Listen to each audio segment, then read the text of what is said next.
Baik, selamat pagi. Assalamualaikum warahmatullahi wabarakatuh. Salam sejahtera buat kita semua. Ya, sebelumnya saya perkenalkan diri, nama saya Misnan, Pak. Asli Lombok. Nah, asli Lombok, cuman sekarang di sini baru, Pak. Baru 10 tahun. Ya, baru 10 tahun. Ya, dari Lombok Barat, Pak, saya. Ya. Ya, itulah Pak, hampir mirip bahasanya dengan Bali. Ya, kebetulan saya kalau berbicara jurusan, saya lulusan UTS, Pak. Ya, Universitas Tengah Sawah. Ya. Iya, gelarnya SAG, Pak. Sarjana Alam Gaib. Karena begitu ngomong organik berkaitan dengan barang gaib, Pak. Salah satu contoh ketika Bapak ngomong organik tentang bakteri, petani akan acungkan tangan. Pak, rupanya bakteri seperti apa? Gimana kita bisa menjawabnya, Pak? Nah, sehingga kami bilang ke petani, Bapak untuk menjawab gimana rupa bakteri, tumpukan aja jerami di pematang sawah. Jangan disentuh tangan selama 3 bulan, apa yang terjadi? Kata petani, hancur, Pak, jadi tanah. Nah, itulah pekerjaannya bakteri. Orangnya tidak nampak, tapi hasil kerjanya nampak. Nah, makanya petani bilang, Pak, kita sebut aja lah makhluk halus. Selesai oleh petani makhluk halus. Ya. Baik, Pak, sekarang kita akan berbicara organik. Tentunya ke petani. Bapak mau jadi pelopor organik ke petani. Sebelum kita mengarah ke organik, saya mau tanya ke Bapak. Bapak nanti mau ke ini petani. Dan kenapa di Indonesia kok dinamakan petani, Pak? Saya tanya, kenapa di Indonesia dinamakan petani? Karena bukan TNI. Selain itu? Ya. Jadi ini yang perlu kita tanamkan ke petani. Ya. Pengusaha, Pak, ya. Jadi versi kami, kenapa di Indonesia dinamakan petani? Sejalan dengan organik. Petani itu pengelola tanah air negara Indonesia. Ya. Pengelola tanah air negara Indonesia. Kalau Bapak bukan pengelola, penjaga, Pak. Ya. Itu, Pak, ya. Nah, sehingga petani bisa disebut tulang punggung bangsa. Karena apa? Kalau petani mogok nyawa satu musim tanam, kelaparan kita, Pak. Ya. Impor dari Vietnam, Pak. Baik, untuk berbicara organik, ada yang tahu organik itu apa sebelumnya, Pak? Apa yang dimaksud dengan organik? Apa yang dimaksud dulu dengan organik? Karena nanti akan ditanya oleh petani. Akan hancur oleh tanah. Akan hancur oleh tanah. Selain itu? Ya, jadi Bapak nanti nyuruh petani bikin kompos, menggunakan kompos ke sawah, petani akan nanya, Pak, manfaat kompos untuk apa? Ini yang perlu, banyak program, Pak, tentang organik nggak jalan. Karena dikasih kompos, petani tidak tahu, tidak dikasih tahu manfaatnya. Jadi manfaat, kalau berbicara organik, kita lebih cenderung belajar tentang bagaimana organisme, Pak. Kaitannya dengan organisme ini berarti hidup, Pak. Bagaimana ini hidup? Ya. Kaitannya organisme tentu ada di tanah. Jadi kehidupan di dalam tanah. Yang salah satunya perlu makan. Saat ini yang diberikan oleh petani, makanan bukan untuk tanah, tetapi makanan untuk tanaman dalam bentuk pupuk kimia. Sehingga cacing sudah jarang di sawah. Kodok, jangkrik sudah habis. Padahal dengan adanya cacing, kodok, jangkrik, itu adalah musik bagi tanaman.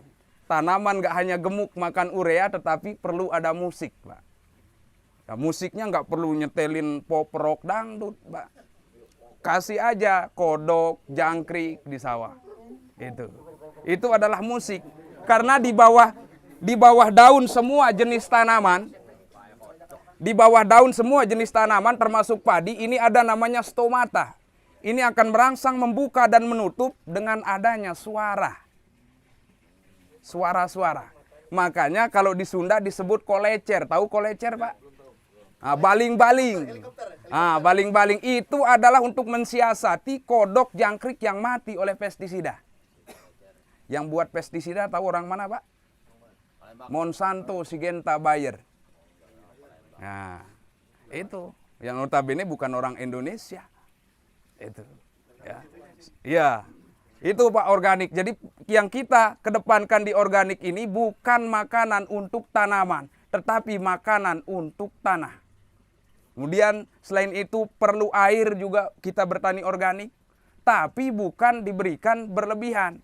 Karena petani saat ini melihat tanaman padi itu seperti eceng gondok. Yang direndam air, padi akan bisa hidup. Sehingga sering terjadi berkelahi gara-gara rebut air. Yang ketiga, perlu napas. Begitu berbicara organik, sirkulasi udara. Bagaimana harus ada udara masuk untuk cacing, untuk bakteri. Sawah direndam air, cacing nggak bisa napas. Begitu nggak bisa napas, cacing naik ke permukaan cari udara. Menyelamatkan diri yang paling dekat dengan petakan sawah itu adalah pematang. Begitu ditanya subur sawah, subur pematang, Pak. Nah, makanya saya bilang ke petani, oke Pak, kalau subur pematang, tanam padi di pematang. Itu. Kamu cari ini cacing di pematang. Jadi ekosistem kita sudah putus. Tahu kunang-kunang, Pak? Tahu? Sering ngelihat kunang-kunang? Tidak ada. Kalau dongeng ke anak kecil, kunang-kunang berasal dari mana, Pak? Kukunya orang mati. Kenapa? Dari kukunya orang mati karena keluarnya dari kuburan. Kuburan itu daerah steril, Pak. Pernah ngelihat orang nabur urea ke kuburan, Pak? Atau nyemprot pestisida ke kuburan? Tidak pernah. Ketika steril, kunang-kunang akan muncul. Nah, di sini malam hari ada kunang-kunang, tapi mohon maaf, dulunya bukan bekas kuburan. Ya, itu Pak. Jadi ketika ekosistem sudah jalan, kunang-kunang akan muncul. Kalau Bapak pingin anak Bapak ngelihat kunang-kunang, gampang triknya. Suruh aja jongkok 2 menit berdiri. Wow, banyak Pak. Berkunang-kunang ya. Ya, seperti itu. Jadi banyak, nggak cukup hanya sebentar kalau kita berbicara organik. Kalau masalah teknis organik belakangan, yang penting kata Bapak tadi merubah mindset. Jadi jangan identikan organik ini harus produksi, tidak, perbaikan tanah dulu. Kalau tanah sudah bagus, kata Kus plus tongkat kayu jadi tanaman, Pak. Tadi tongkat batu, Pak, sekarang. Itu. Ya. Lautannya kolam susu. Iya. Impor garam, Pak. Impor garam, Pak ya. Itu. Baik, sekarang kita akan membahas bagaimana peran dan fungsi kompos. Jadi kompos ini sebagian besar untuk tanah, Pak, untuk menggemburkan tanah. Kalau tanah kita sudah gembur, akar mampu leluasa untuk bergerak, produksi padi akan meningkat.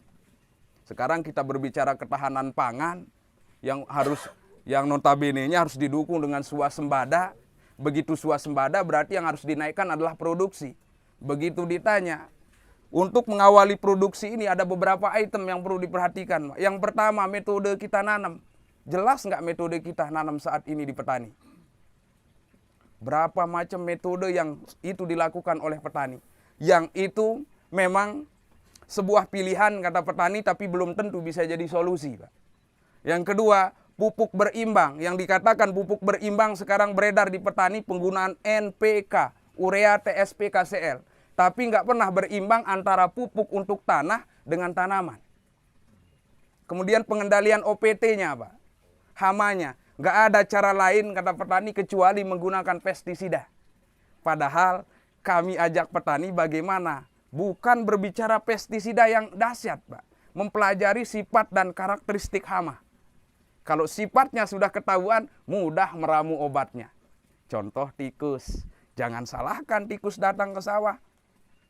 Ya, tikus itu binatang pengerat. Nah, nanti kita dongeng tikus kalau Bapak sudah ngantuk. Tapi kalau belum ngantuk nggak keluar dongeng tikus. Ya, itu jadi bagaimana penerapan metode yang benar, pupuk berimbang, kemudian pengendalian OPT. Indonesia termasuk negara agraris dan petaninya sudah dinobatkan menjadi petani paling sakti di dunia.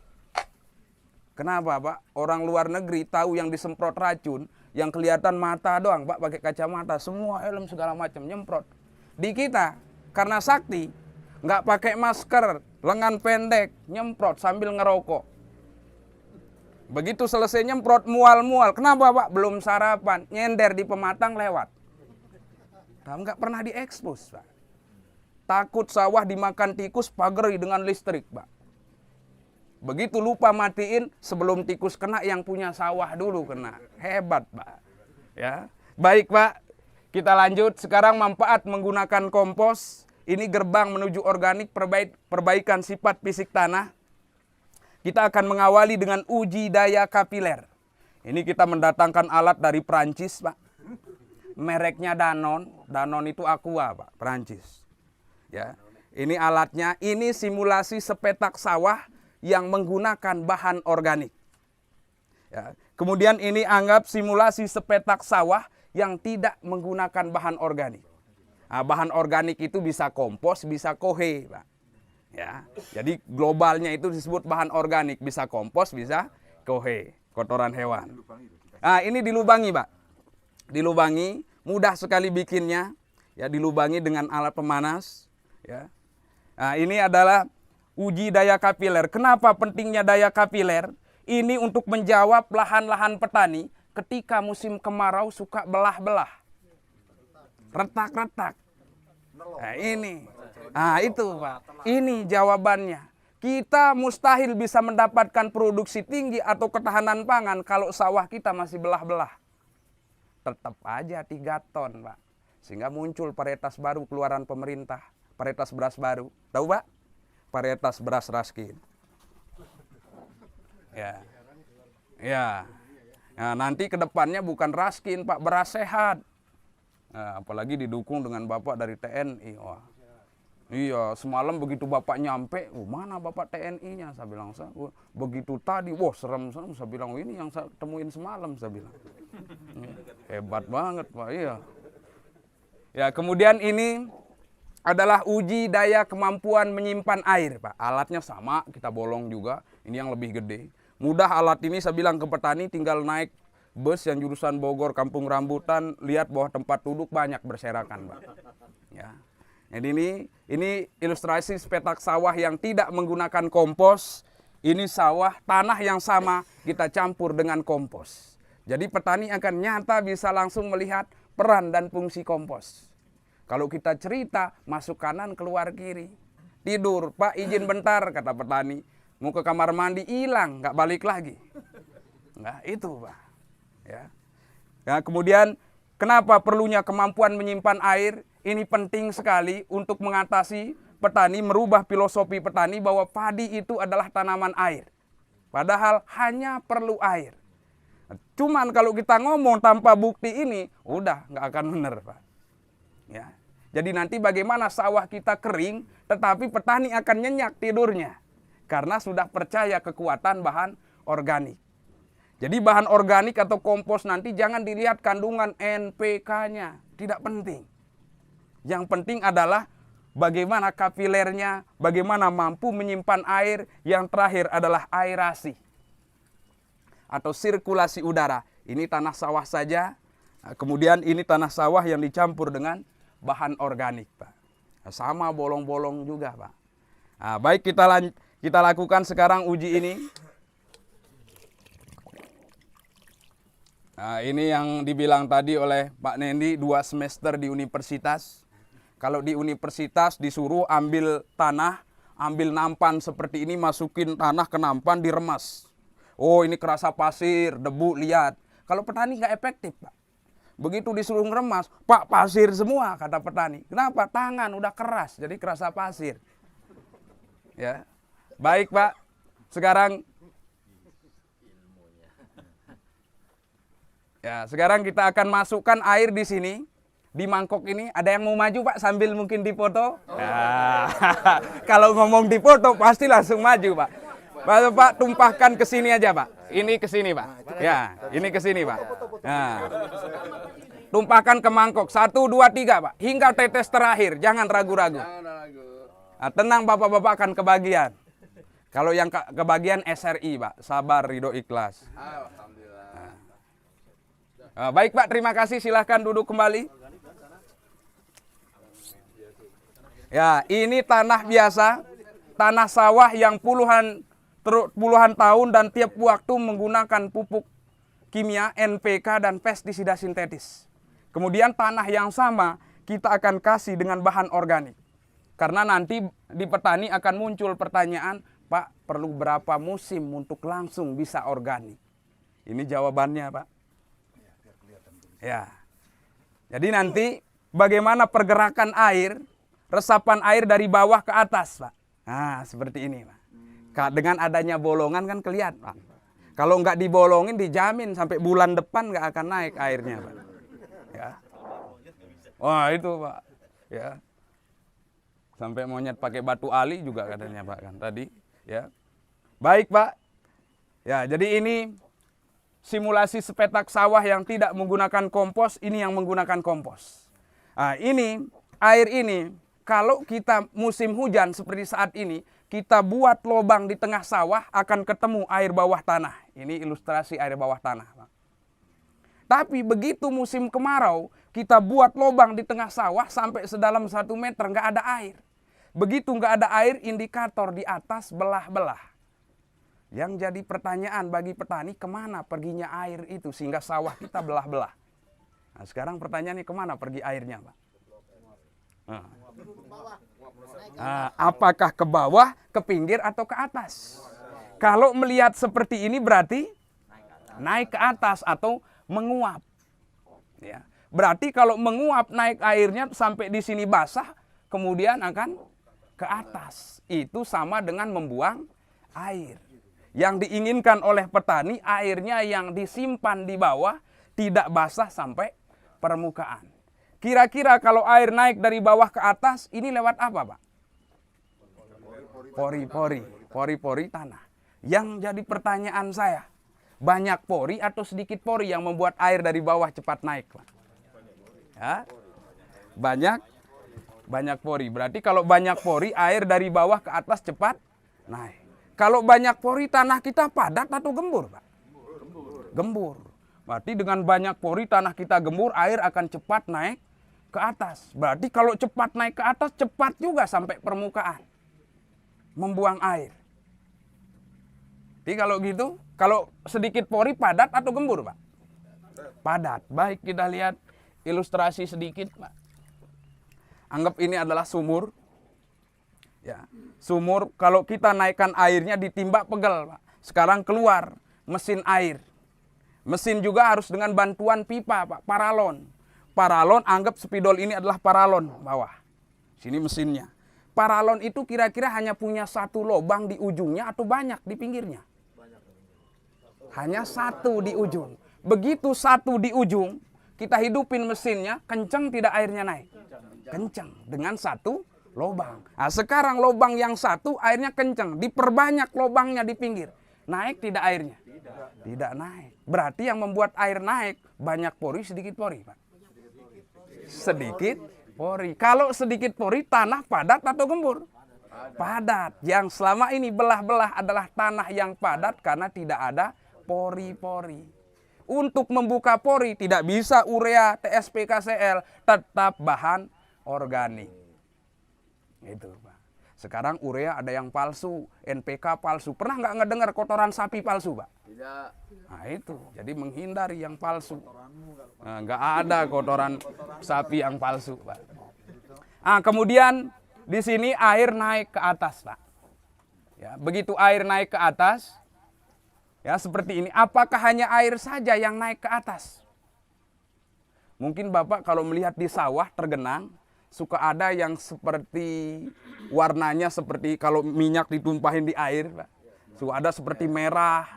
Ya, itu kira-kira apa itu, Pak? Ya, itu adalah zat besi. Ya, zat besi. Zat besi ini makanan untuk tanaman. Cuman diambilnya hanya sedikit. Maaf, contoh kita, Pak. Begitu makan perlu nasi kan 1 piring. Perlu setiap hari wajib ada garam, Pak. Apakah begitu makan nasi 1 piring, garam 1 piring, Pak? Tidak. Ya, nasi 1 piring, garam seujung sendok, Pak. Enak makan. Tapi sekarang dibalik, garamnya 1 piring, nasinya seujung sendok. Yang terjadi, Pak? Nah, itu banyak padi kita setruk, cuman petani tidak tahu itu padi lagi ngomong. Jadi keracunan logam berat. Kenapa? Air naik ke atas, Pak. Air naik ke atas, logam berat pun naik. Tes. Tes. Oh, deket, Pak. Ya. Nah, suara saya udah kencang, Pak. Biasa neriakin burung di sawah, Pak. Itu, Pak. Jadi banyak kelebihan menggunakan kompos. Ya. Begitu air naik, logam berat ikut naik. Sehingga tanaman begitu kurang pupuk, kurang NPK, logam berat yang diserap. Daun tanaman berdampak. Produksi nggak bakalan bagus. Yang ada daun hijau, buahnya kosong semua. Itu. Nah, tetapi setelah dikasih bahan organik, bagaimana air akan cepat juga naik ke atas tetapi tidak sampai permukaan. Bahan organik ini seperti busa, Pak. Begitu dilepas di air, dia cepat nyedot air. Tetapi kalau sudah titik jenuh, dia akan berhenti. Di ini manfaat menggunakan kompos, membuka pori-pori tanah. Kalau tanah sudah banyak pori, itu yang disebut tanah kita gembur. Kalau tanah gembur, apapun pupuknya, produksi. Tinggal tanah yang kontrak ke kita. Pak, mau berapa ton, kata tanah. Kalau sekarang kita yang kontrak dengan tanah. Ya. Baik, selanjutnya adalah uji kemampuan menyimpan air. Kita singkat saja, Pak. Dapat instruksi barusan harus singkat. Kalau bisa 5 menit.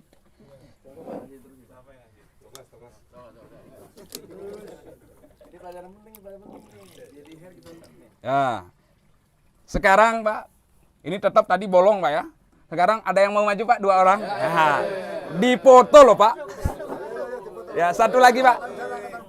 Ini sambil dipegang, Pak, takut tumpah. Ya. Ya. Yang diganggu tadi malam, yang diganggu. Boleh, Pak. Ya. Baik, Pak, langsung, Pak. 1, 2, 3. Ya, lomba siapa menang? Nanti bisa dilihat, Pak, pergerakan air mana yang paling duluan menetes. Yang netes duluan sini. Baik, silakan duduk kembali, Pak. Terima kasih.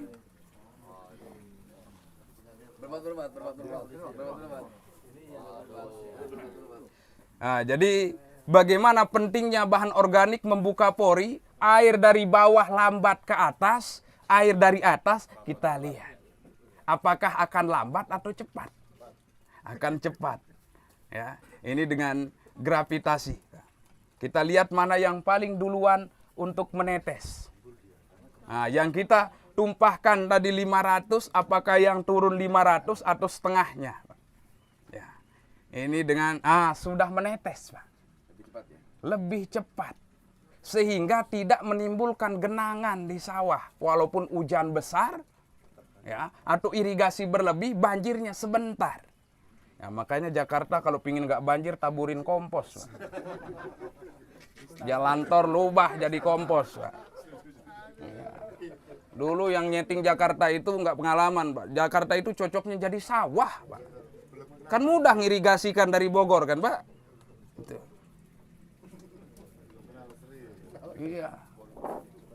Makanya kan sekarang ada program biopori, Pak.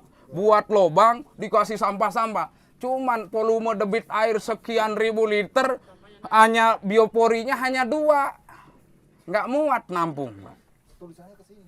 Masukkan ke sini. Praktek di satuan itu. Ya, nanti ada videonya, Pak. Oh, videonya. Iya. Ada videonya, Pak.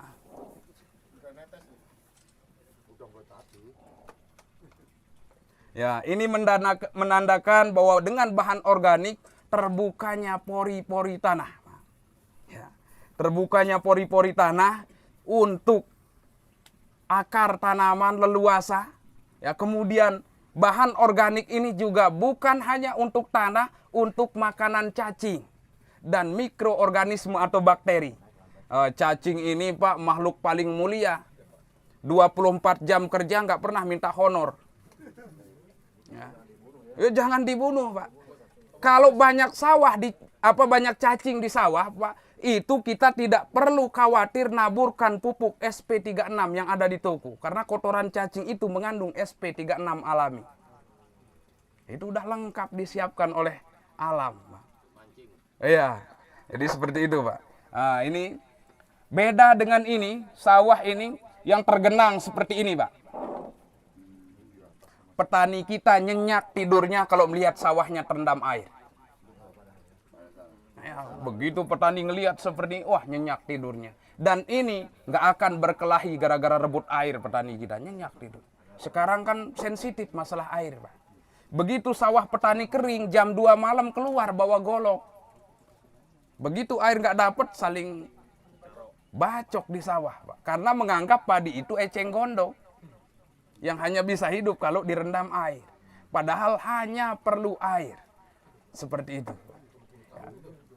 Ini tanah kita padat.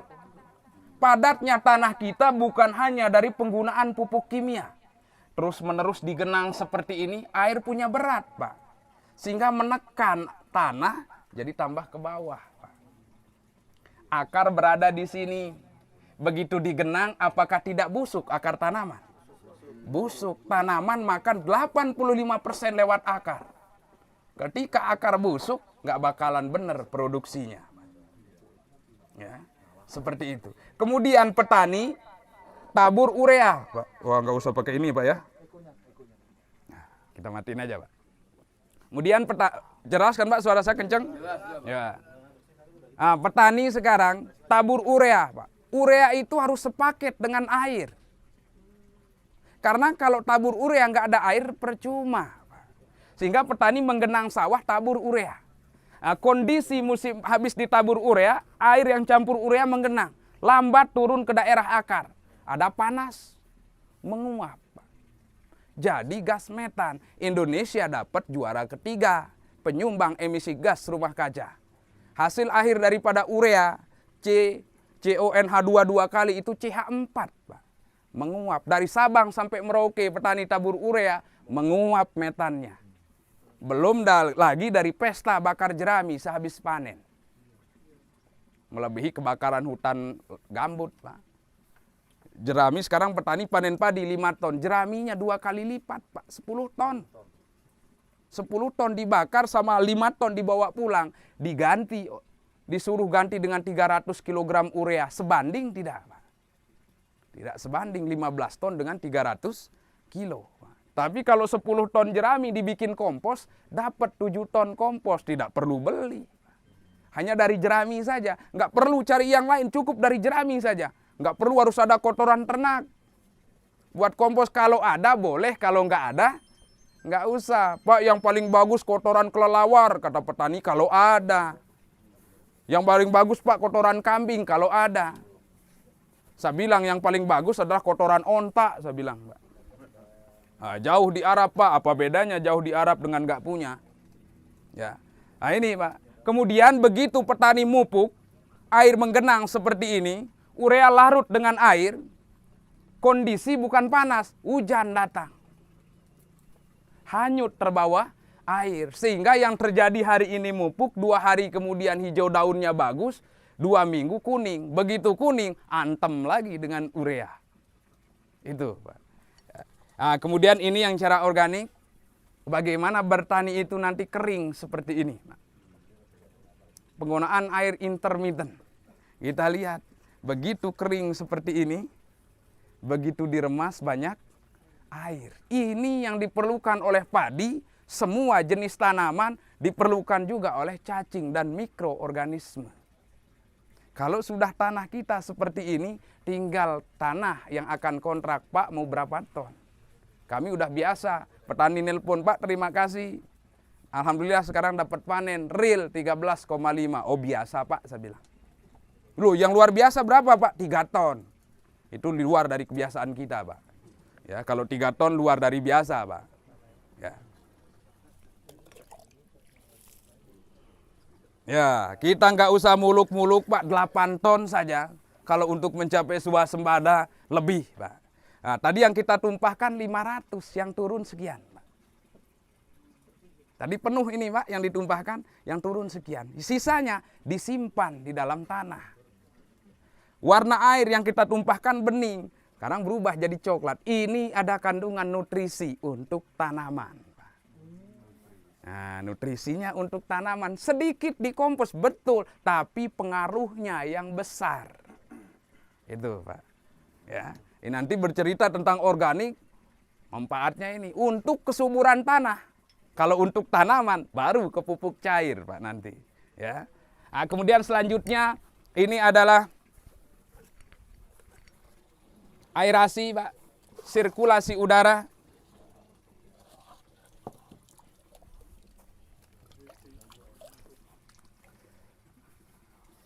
sirkulasi udara. Ini kita harus kasih tiup dengan balon, Pak, indikator. Ini juga sama bolong-bolong, kita kasih tekanan dengan balon. Nanti indikatornya keluar gelembung, Pak. Ya. Nah, di sini kita menggunakan balon ungu dengan balon merah, jangan menggunakan balon hijau, Pak. Karena udah diperingatin meletus balon hijau, Pak.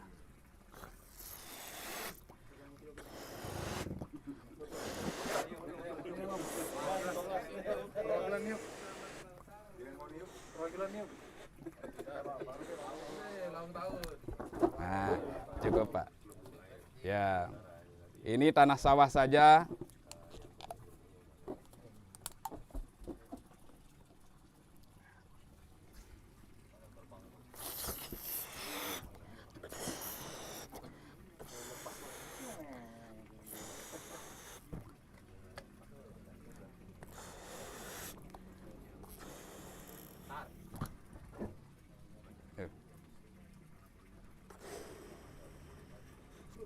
Ya, cukup, Pak. Nah, kita lihat ini tidak ada gelembung. Ya, kita lihat yang menggunakan kompos, Pak. Ya, kita lihat yang menggunakan kompos. Langsung mengeluarkan gelembung. Iya. Jadi ini yang dengan oksigennya, sirkulasi udaranya lancar di dalam tanah, cacing akan bertambah banyak. Bakteri akan hidup.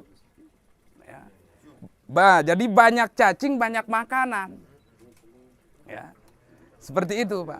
Ini yang disebut tanah kita lagi sakit, tidak ada gelembung, Pak. Lagi asma. Kalau seperti ini kita berbicara ketahanan pangan, nggak akan mungkin bisa dicapai, Pak. Ya. Ini, Pak. Kalau ini tanah seperti ini kita ngomong, kita harus waspada sampai kapanpun. Nah, sampai monyet udah lebaran 3 kali nggak akan kecapai, Pak. Ya. Tapi kalau seperti ini tanah kita, ya, pupuk apapun walaupun buatan kita sendiri akan bagus, Pak. Mari kita menyehatkan tanah. Luar biasa. Tapi ingat, Pak, kita berorganik siap-siap disebut orang gila. Berorganik siap-siap disebut orang gila. Kenapa? Kami sudah pengalaman disebut orang gila. Orang nanam banyak, kita nanam satu. Oh, orang gila, Pak. Saat banyak aja habis sama keong, apalagi satu.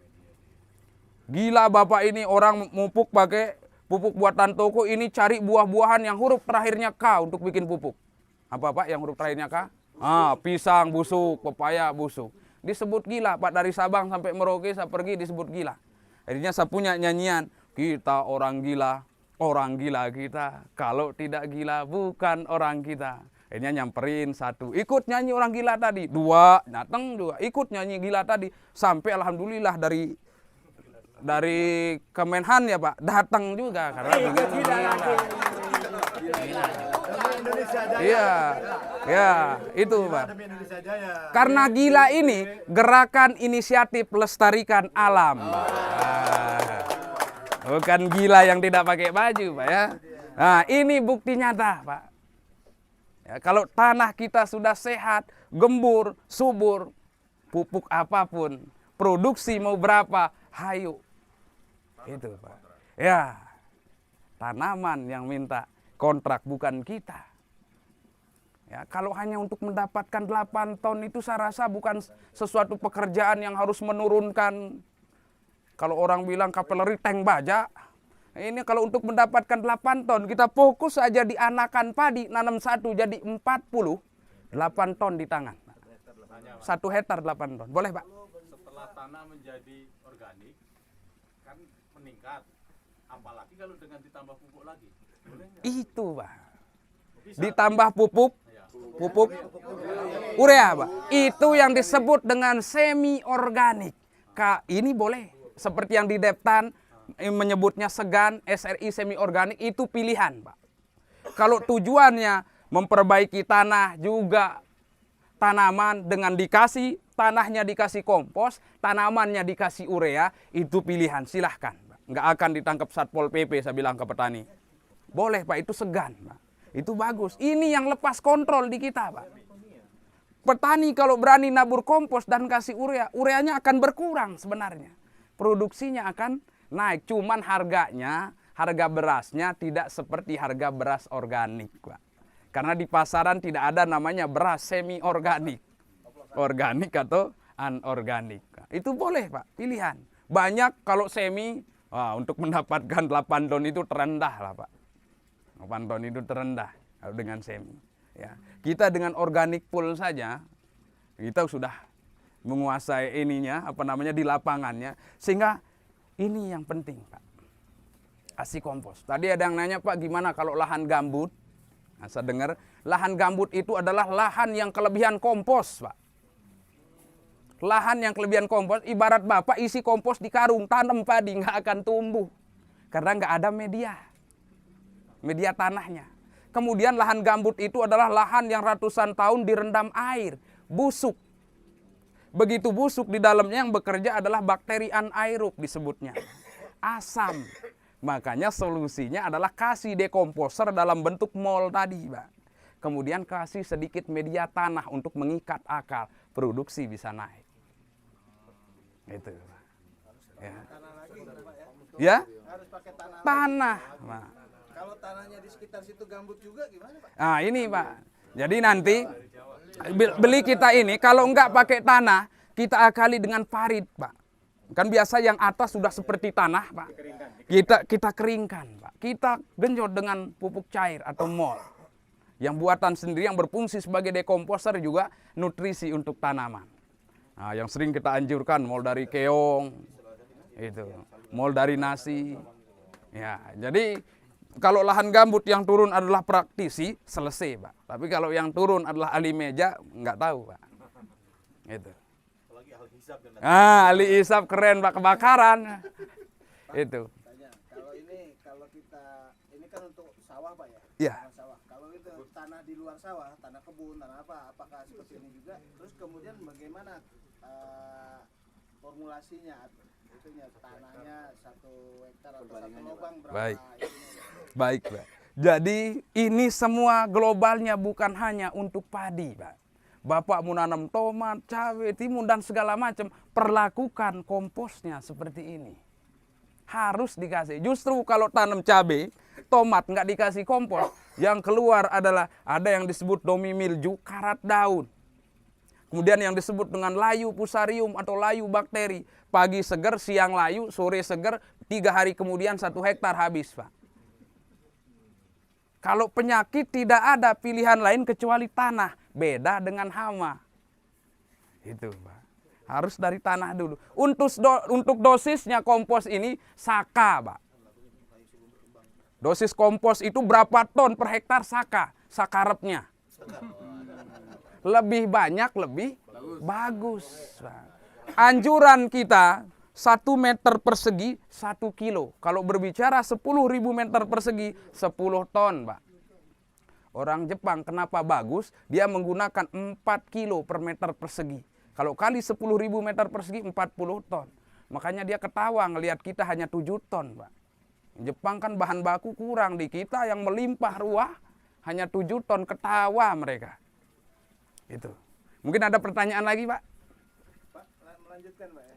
Kalau kita punya lahan umpamanya 1 hektar lah umpamanya. Kan kita tanam tapi bukan ini pohon buah umpamanya. Iya.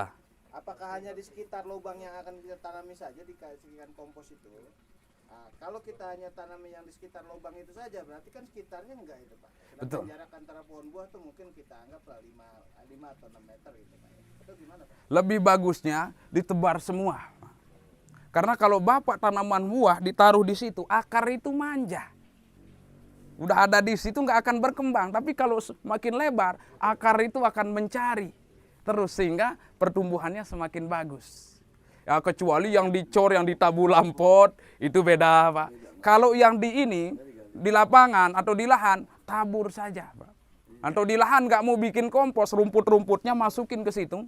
Kasih semprot pupuk organik cair yang bersifat sebagai dekomposer, nanti akan hancur sendiri. Di situ. Ini boleh, Pak. Ya. Sekarang kalau mau menyuburkan tanah yang kita pot di polybag, itu Berapa tahun sekali? Nah, untuk di pot atau polybag, jadi setelah masuk tanah dengan kompos, usahakan dikasih lagi per 3 bulan atau 2 bulan sekali kasih. 2-3 genggam komposnya Pak. Aduk-aduk, kemudian pupuk cairnya kasih boleh 5 hari sekali, 7 hari sekali atau 10 hari sekali. Ya. Jadi untuk medianya itu akan ini Pak, akan terus habis nanti komposnya, begitu dalam waktu 2 bulan atau 3 bulan kasih lagi 2-3 genggam atau 1 kilo. Itu pertumbuhannya akan tetap buah itu. Ya. Seperti itu Pak. Mungkin ada lagi Pak? Kalau tidak ada kira-kira sudah ini Pak? Nah. Ya, jadi ini yang disebut tanah kita sakit, makanya belajarlah tanah kita sakit. Ini kondisinya Pak. Tidak bisa keluar udara, mustahil cacing bisa hidup. Kalau cacing nggak bisa hidup, padat yang terjadi. Udara tidak bisa masuk. Pak. Ini ekologi tanah, Pak. Gerbang menuju organik. Kenapa disebut ekologi? Ekologi tanah atau rumah tangga tanah. Ibarat kita rumah yang bagus tentu yang memiliki ruang-ruang, Pak. Kalau rumah hanya 1 kamar kan gudang disebutnya, Pak. Ya. Rumah yang bagus selain memiliki ruang, ada makanan. Penghuni rumah akan betah di dalam rumah. Rumahnya bagus, ruangnya bagus, makanan banyak, tapi jangan kasih jendela. Pengap keluar. Sehingga ruangannya bagus, makanan ada, jendelanya pun ada. Enak di rumah, Pak. Ya, cacing pun akan betah, akar tanaman semakin bagus.